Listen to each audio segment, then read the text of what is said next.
श्री विष्णु भगवान की जय। चौथा अध्याय। श्री वशिष्ठ जी कहने लगे कि हे राजन, अब मैं माघ के उस महात्म्य को कहता हूँ जो कार्तवीर्य ने पूछने पर दत्तात्रेय जी ने कहा था। जिस समय साक्षात विष्णु के रूप श्री दत्तात्रेय जी सत्य पर्वत पर रहते थे, तब महिष्मति के राजा सहस्त्रार्जुन ने उनसे पूछा कि हे योगियों में श्रेष्ठ दत्तात्रेय जी, मैंने सब धर्म सुने, अब आप कृपा करके मुझे माघ मास का महात्म्य कहिए। तब दत्तात्रेय जी बोले, जो नारद जी से ब्रह्मा जी ने कहा था वही माघ महात्म्य मैं तुमसे कहता हूँ। इस कर्म भूमि भारत में जन्म लेकर जिसने माघ स्नान नहीं किया, उसका जन्म निष्फल गया।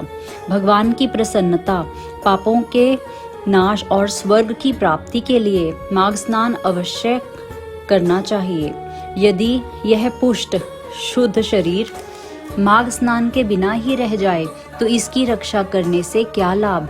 जल में बुलबुले के समान, मक्खी जैसे तुच्छ जंतु के समान यह शरीर माघ स्नान के बिना मरण समान है। विष्णु भगवान की पूजा न करने वाला ब्राह्मण, बिना दक्षिणा के श्राद्ध, ब्राह्मण रहित क्षेत्र, आचार रहित कुल, ये सब नाश के बराबर हैं। गर्व से धर्म का, क्रोध से तप का, गुरुजनों की सेवा न करने से स्त्री तथा ब्रह्मचारी बिना जली अग्नि के हवन और बिना साक्षी के मुक्ति का नाश हो जाता है। जीविका के लिए कहने वाली कथा, अपने ही लिए बनाए हुए भोजन की क्रिया, शूद्र से भिक्षा लेकर किया हुआ यज्ञ तथा कंजूस का धन, यह सब नाश के कारण हैं। बिना अभ्यास और आलस्य वाली विद्या, असत्य वाणी, विरोध करने वाला राजा, जीविका के लिए तीर्थ यात्रा, जीविका के लिए व्रत, संदेह युक्त मंत्र का जप, व्यग्र चित्त होकर जप करना, वेद न जानने वाले को दान देना, संसार में नास्तिक मत ग्रहण करना, श्रद्धा बिना धार्मिक क्रिया, यह सब व्यर्थ हैं। और जिस तरह दरिद्री का जीना व्यर्थ है, उसी तरह माघ स्नान के बिना मनुष्य का जीना व्यर्थ है।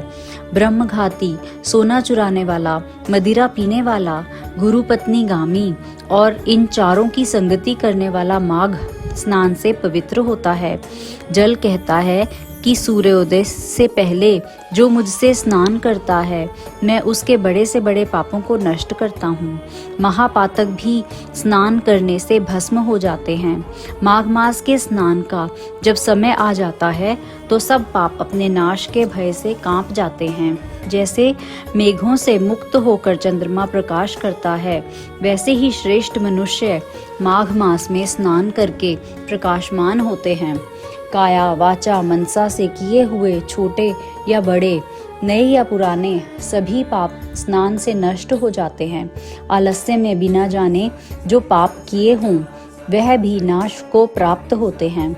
जिस तरह जन्म जन्मांतर के अभ्यास से ज्ञान की प्राप्ति होती है, उसी तरह जन्मांतर अभ्यास से ही माघ स्नान में मनुष्य की रुचि होती है। यह अपवित्रों को पवित्र करने वाला बड़ा तप और संसार रूपी कीचड़ को धोने की पवित्र वस्तु है। हे राजन, जो मनवांछित फल देने वाला माघ स्नान नहीं करते, वह सूर्य चंद्र के समान भोगों को कैसे भोग सकते हैं। बोलो श्री विष्णु भगवान की जय।